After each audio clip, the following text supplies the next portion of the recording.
नेपाली कांग्रेसका सहमहामन्त्री प्रकाश रसाइलीले नेपाली कांग्रेसले आगामी निर्वाचनमा बहुमत ल्याउने दाबी गरेका छन्। आइतबार न्यूज एजेन्सी नेपालसँगको कुराकानीमा सहमहामन्त्री रसाइलीले कांग्रेसले आगामी फागुन 21 गते हुने प्रतिनिधि सभा सदस्य निर्वाचनबाट साधारण र सुविधाजनक बहुमत हासिल गर्ने दाबी गरेका हुन्। उनले कांग्रेस एक ढिक्का भएर निर्वाचनमा होमिएको बताउँदै आन्तरिक समीकरणलाई मिलाउन पार्टीभित्रका समूहलाई सम्बोधन गरिएको बताए।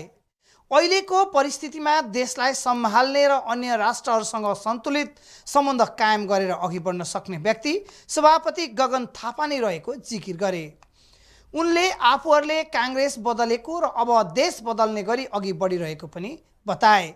सहमहामन्त्री रसाइलीले आफूहरूले युवा पलायन रोक्न देशमै रोजगारी सृजना गर्ने र सुशासन कायम गरेर अघि बढ्ने बताए।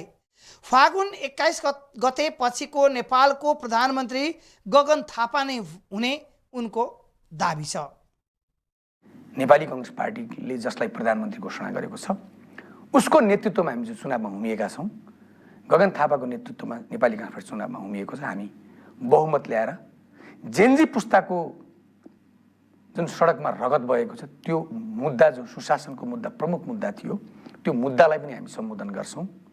नेपालमा जो पछिल्लो पटक युवाहरू विदेश पलायनको अवस्था सिर्जना भएको त्यसलाई पनि अब नेपालमा यो देशमा युवाहरू बसौँ भन्ने बाटो देशलाई अगाडि लम्काउन सक्छौँ। अबको प्रधानमन्त्री फागुन 21 गतेको प्रधानमन्त्री नेपाली कांग्रेसको सभापति र प्रस्तावित प्रधानमन्त्रीको उम्मेदवार गगन थापा हो र नेपाली कांग्रेस पार्टीले सामान्य ढङ्गले साधारण बहुमत, सुविधाजनक बहुमत संसदमा ल्याउँछ। एउटा आधारहरू के भने इतिहासका जति परिवर्तन र क्रान्तिको नेतृत्व गर्यो र पछिल्लो पटक जेनजी आन्दोलनलाई शालीनतापूर्वक गगन थापाले हिजो पार्टीको महामन्त्री हुँदा पनि त्यसलाई एउटा देशलाई सम्हाल्ने दिशातिर जान्छौँ। पार्टीलाई पनि सम्हाल्नु भयो र संसदमा उहाँको भूमिका, सडकमा उहाँको भूमिका निष्कलङ्क छवि, दुःखमा सुखमा पनि यही भूमिमा बसेको।